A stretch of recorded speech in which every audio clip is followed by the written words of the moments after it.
Burunning burunnisida bir bepoyon kengri ketgan cho'ng o'rmonliq bo'lib, bu yerda dal daraxtlar büyük baraqsan o'sib ketgan. Gül giyohlar rang-murang echilib ketgan ekan. Har xil uchar qushlar va hayvonlar bu qo'yni keng tabiat dunyosida xotirjam tirikchilik qiladi ekan. Siz ismini to'la anglab ketgan bo'lsingizmi, ammo haqiqiy kechirmishini anglab baxmagan Kakuk bilan Zaynabmi dal mana shu go'zal o'rmonlikda yashagan ekan. Ularning muhabbati o'rmonlikdagi bir go'zal rivoyat bo'lib, nurg'un yillardan buyon eg'izdan eg'izga ko'chib, kishilarning qalbida eng go'zal muhabbat hikoyasi bo'lib yod etilib kelmoqda. Kakukning qomati kelishgan bo'lib, paylari garchi ko'zni qamashtirib ketmasimi, lekin kishiga bir xil oddiy go'zallik tuyg'usi beg'ishlaydi ekan. Onun naqshi ovozi zil va yiqimliq bo'lib, har kuni saharda tunji quyosh nuri o'rmonlikqa tushganda, u daraxt shexida turib, yiqimliq naqshisini aytib, uxlab yotgan barliq mavjudotlarni uyqusidan uyg'otadi ekan. Zaynabning badan shakli chiroyli va nafs, paylari rangarang bo'lib, xuddi ufuqdagi Hasan Husanga o'xshaydi ekan. Uning mijozi sho'q, ochiq yo'ruq bo'lib, doim vechir-vechir qilib so'zlab, o'rmonlikning hayotiy kuchiga kuch qo'shadi ekan. Ular bir-biri bilan tanishgan kun bir illiq bahor kuni bo'lib, bu vaqtda Kakuk daraxt shexida naqsh aytayotgan ekan.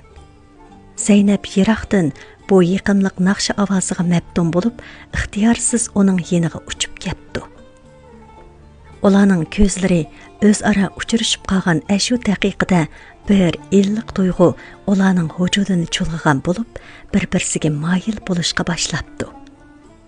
Shuningdan keyin ular bir-biridan ayrilmay, o'rmonlikda sakrab taqlab, billa o'ynab, billa yemaklik izlab, bir-birining xushalliqi va hasratiga o'rtoqlashib kun o'tkazibdi.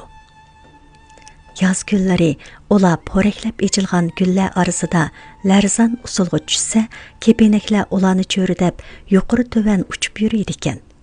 Hasal harlar bo'lsa, bir chetda g'o'ng'ildab, ularning usuliga tankash qilib beradi ekan.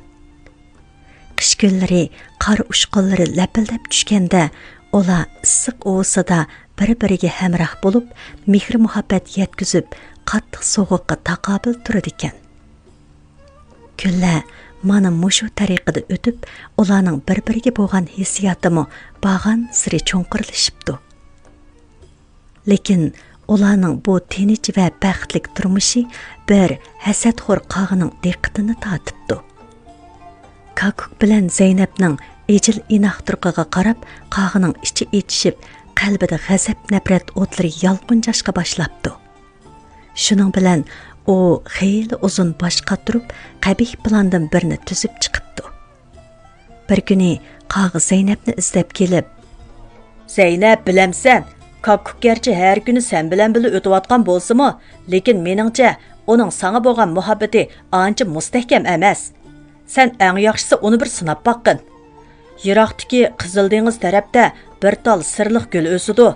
U gul dunyodagi kishini eng maftun qiladigan xushpuroqqa va eng go'zal rangi ega. Agar Kakuk seni chin ko'ngildan yaxshi ko'rsa, u cho'qim mushkulotlardan qo'rqmay, u gulni sana akab beradi," debdi. Zaynab qog'ining gapini anglab, sal tavrinib qopdi. Uning Kakukqa bo'lgan ishonchisi davolg'ib, qog'ining degan gaplarining asosi bor. Agar Kakuk men uchun rostilla Qizil dengizga berib, heliqi gulni ep kelalisa, undaqda uning muhabbatining chin dildan ekanligini isbotlag'ili bo'ladi deb o'ylabdi. Shuning bilan Zaynab darhol Kakukni tepib, qog'ining gapini uningga yetkazibdi.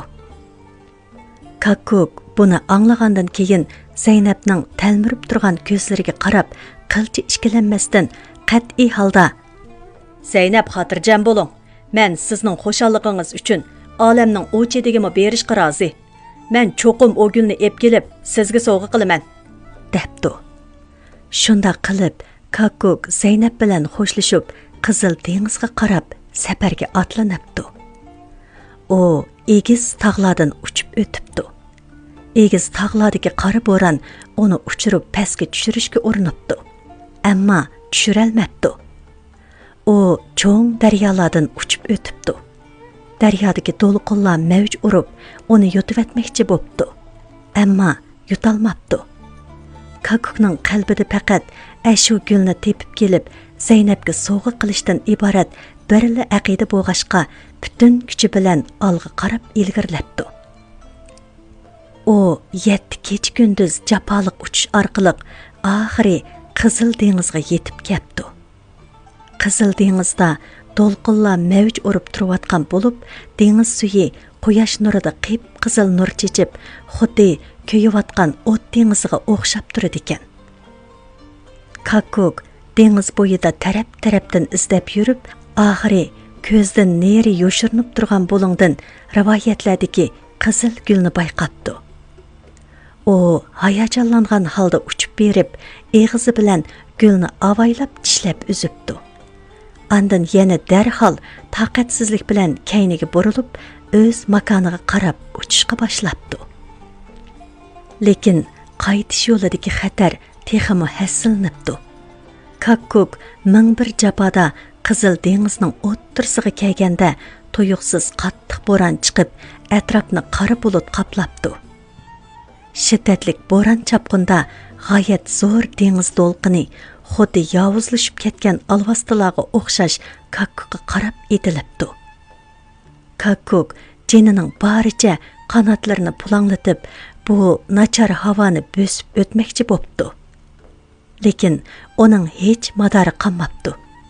Shuncha uzun ushqandan keyin uning jismoniy kuchi og'ir darajada xo'rab ketgan bo'g'ashqa, Kakuk barliq kuchini yig'ib, tirkishib yurib oldiga umtilayotgan shu daqiqada bir kuchlik to'lqin uning badaniga qattiq urilib, uning qanotini sundirib etibdi. Bu kuchlik zarbidan uning eg'izidagi gulmi dengizga tushib ketibdi. Kakuk darhol gulni tutib olmoqchi bo'layotganda, rahimsiz dengiz to'lqini uni dengiz ostiga so'rab akirib ketibdi. Shunda qilib, Kakuk suv yuzida qayta ko'rinmabdi. Bu vaqtda o'rmonliqdagi Zaynab Kakukning qaytib kelishini taqazzoliq bilan kutayotgan bo'lib, u har kuni ular ayrilgan joyda turib, osmonga qarab Kakukning simosini ko'rishni orzu qiladi ekan. Lekin qanchilgan kunlar mushundaq o'tib ketgan bo'lsa-mu, ammo Kakuk Zaynabning ko'z oldida qaytib paydo bo'lmabdi. Seriq qushqash Kakuk bilan Zaynabning yaqin do'sti bo'lib, u aslida Kakukning safariga izchil diqqat qilib kelgan ekan. U Kakukning Qizil dengizda baxtsizlikka uchirganligini ko'rib, darhol o'rmonlikqa qaytib kelib, bu shum xabarni Zaynabga yetkazibdi. Zaynab bu xabarni anglab, o'z quliqiga ishonmay, xuddi chaqmoq soqib etgandek dong etib turib qopdi. Bu natijani qabul qilolmagan Zaynab o'z-o'zini ayblab, qattiq azoblanibdi. Ko'z yoshlari taramlab yiqayotgan Zaynabning ko'ziga butkul dunyo rangsiz ko'rinishga boshlabdi. U shundala bu ishning bir qiltaq ekanligini, qog'ining hasadxo'rlik va ig'vogarchilik bilan ularni bir-biridan qasddan ayirib etganligini tushunibdi. U g'azablangan holda qog'ini tepib, uningdan nima uchun bunday qiladiganligini so'rabdi. Lekin qog'i qilchi g'ijil bo'lmay, yana ko'ranglagan holda "Kim sizlarni shuncha ejil inoq o'ssin debdi? Sizlarning omroqlig'inglar mening ko'zimga sig'madi shu. Hozir Kakuk o'lib ketdi. Endi senmi yaxshi o'tolmaysan. Mana bu men ko'rishni xohlaydigan natija" debdi.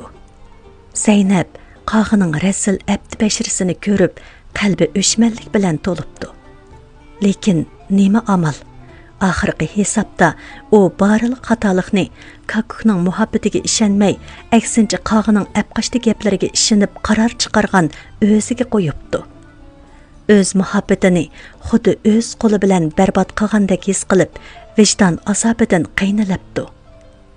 Oxir u o'z ko'nglini amin topqizadigan eng muhim ishning dal Kakukni izlash ekanligini his qildi-da, hech nimaga qaramay Qizil dengiz tarafga qarab uchibdi. U yo'l bo'yi yemay ichmay xiyim xatarlarni bosib to'xtamay uchibdi. Uning ko'nglida faqat kakukni tepishdan iborat birli xiyol bor ekan. Zeynep qizil dengiz osmoniga uchib berib, do'lqinlab turgan dengizga qarab, hech nimaga qaramay dengizga etilib kiribdi.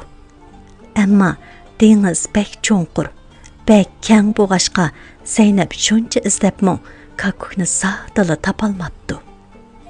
Oxirida u herib holidan ketib, uchishga madori qolmabdi.